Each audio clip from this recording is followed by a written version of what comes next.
Tu vas bien? Tu as tout préparé? Tout va bien? Oui, très bien, monsieur. Bon, monsieur, j'ai eu à faire un bilan de notre recette. 500 000 pour Internet. Qu'est-ce que vous faites avec Internet? Qu'est-ce qu'on donne? Parce que vous ne faites pas des tricheries ici. Nous, on va payer. Vous dites. Donc, pour tout ça, 3 600 000, tout ça, là, on a 100 000 de bénéfices. Mon meublé que tu vois là. Mais la rentabilité est vraiment. Ça ne donne pas. Comment ça? Mais quand je comptabilise, je vois que je m'en sors pas.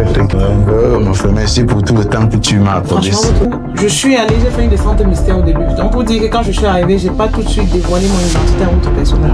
Parce que c'était important pour nous de le faire pour évaluer déjà l'accueil client. C'est moi qui vous remercie, Je madame. vous promets qu'on aura des meilleurs résultats. D'accord, madame. Merci beaucoup. Au revoir. Ah, vraiment, ça, l'ignorance. Voilà comme ça, monsieur Foncam, commerçant à la base, qui a décidé de multiplier ses activités en investissant dans le meublé, question de préparer sa retraite. Parce qu'il a remarqué que cette activité-là marchait plutôt bien chez son collègue de la tontine.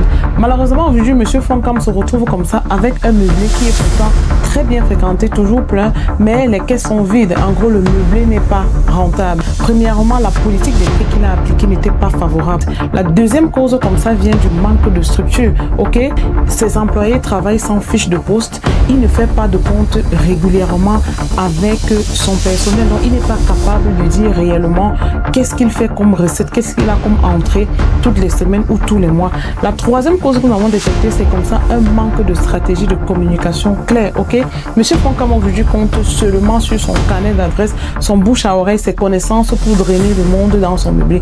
Le jour que monsieur Foncam, par malheur, ne sera plus là ou alors ne sera plus en activité, tous ces clients-là vont disparaître parce que pour le moment, ils viennent par affinité, ils viennent juste pour le satisfaire. En gros, il utilise le bénéfice qu'il fait ailleurs pour faire tourner cette entreprise-là. En d'autres termes, il est en train de s'appauvrir. Et ça, c'est la raison d'être du cabinet Startup Mama. Nous avons décidé comme ça de mettre notre expertise comme ça au service de tous ces hommes et femmes d'affaires là qui veulent comme ça diversifier leur activité sans toutefois prendre le risque de voir l'activité mais être détruite, de pouvoir effectivement rentabiliser ces investissements là et surtout de pouvoir tenir sur la durée. Alors si toi aussi tu veux profiter de notre expertise et de notre accompagnement, il suffit comme ça d'appeler sur le numéro qui s'affiche en ce moment et c'est avec beaucoup de plaisir que nous allons pouvoir t'aider à sortir de la situation compliquée dans laquelle tu te trouves en ce moment ou alors simplement t'éviter de te retrouver dans cette situation-là. On se dit à très bientôt dans le prochain épisode. Ceci vous a été présenté par Startup Mama, le partenaire de croissance des entrepreneurs africains.